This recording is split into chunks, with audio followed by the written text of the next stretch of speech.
This is our fodder system. We use a Fodder 3.0 that we got from a dairy farmer. He did do some modifications before we purchased it. He put the PVC along the front rails so the water runs down into those and then siphons down into the bottom and runs out the end, which is hard to see from this angle, but I'll get closer in just a few minutes, and out into here where we actually just get rid of it. I know some people recycle theirs. We do not. We just use fresh water every day. This is the end of what's going to be. You can see that longer stuff there. That's day 6. Tomorrow I will pull that. Okay, now every day we do these 4 rows of 3. So 12 trays get pulled every day to feed our pigs right now. And this is actually tomorrow's. I already pulled today's, so this is what we are going to feed tomorrow. It's gonna grow another, give or take, inch to inch and a half overnight. So it will be quite a bit taller by the next day. And if you look here, you can actually see the difference because the row on the left is going to be 2 days from now. And if you see, I'll just keep moving over here, you can see that we'll have these again, these 12 trays that'll go out again 2 days from now. And if we keep moving over, you can again see quite a bit of difference between these. Let me just get in a better position here. So you can see here's a better angle. You can see that again, there's quite a big difference between the 2 days as far as growth. So every day they do grow quite a bit, and heat plays the most important part. I mean, obviously humidity is very, very important as far as mold production, but your growth is going to be very determined by the heat. So we keep ours most of the year right around 70. This time of year, you can see when we got that first look, we actually house ours in a insulated garage. So this time of year, I just open up both doors and it pretty much stays right around 70 to 74, depending on the temperature outside.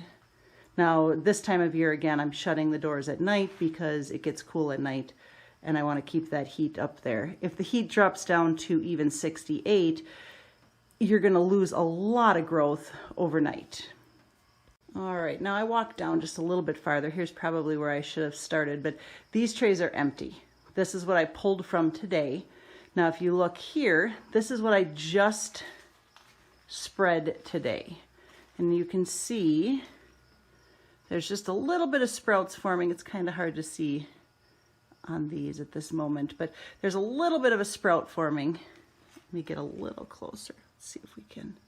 There we go. Now we can see those sprouts just starting to form. We actually use peas mixed in with our barley. This is not the pea I recommend. This is unfortunately a green pea, that field pea that was given to us apparently by mistake. We normally get purple field peas, which might not sound like a big difference to most of you, but the size of a green pea is ginormous. So when we spread it with the spreader that we have, it doesn't flatten out quite as nice, whereas the purple peas are a much smaller pea, so they tend to spread better. And honestly, they actually sprout and grow better also. Okay, now I moved over here so you can see the difference. This is the next day's growth. So we did grow quite a bit overnight, obviously, from what I sprouted today to what I sprouted yesterday. There's quite a bit of a difference between the two. You can see the green starting to show on these ones. All right, now we used to have a different system that actually came with the Fodder Pro for soaking our seeds, but because of the way we have ours set up, it wasn't as easy for us to use that gravity bin.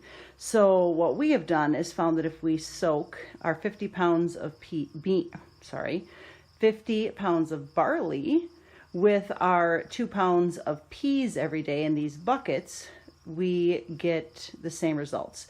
So now we use these buckets to do our soaking overnight. Ours, again, the soaking varies a little bit based on the time of year. This time of year, we try to soak somewhere right around 12 to 14 hours.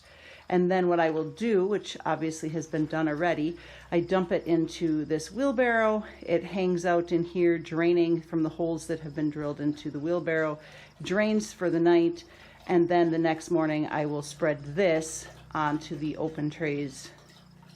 So again, a 7-day cycle, but one day they actually sit and drain through in the wheelbarrow.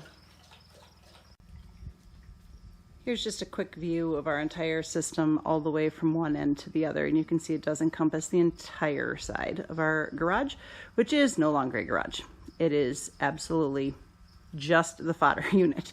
So we call this the fodder garage. I said I would show you this system where it drains out when we got closer. So you can see right here is the PVC that was added by the original purchaser of the unit. It drains down, it goes down into this bottom. This bottom actually runs out into this bin. And from here, it actually runs, at the moment, because it is summer and my doors are open, I actually just have it draining out into the back, and then ironically enough, the chickens can drink and the chickens can eat the little fodder seeds. During the winter, obviously these doors don't open, so it does have a different drainage hole that it goes down in through.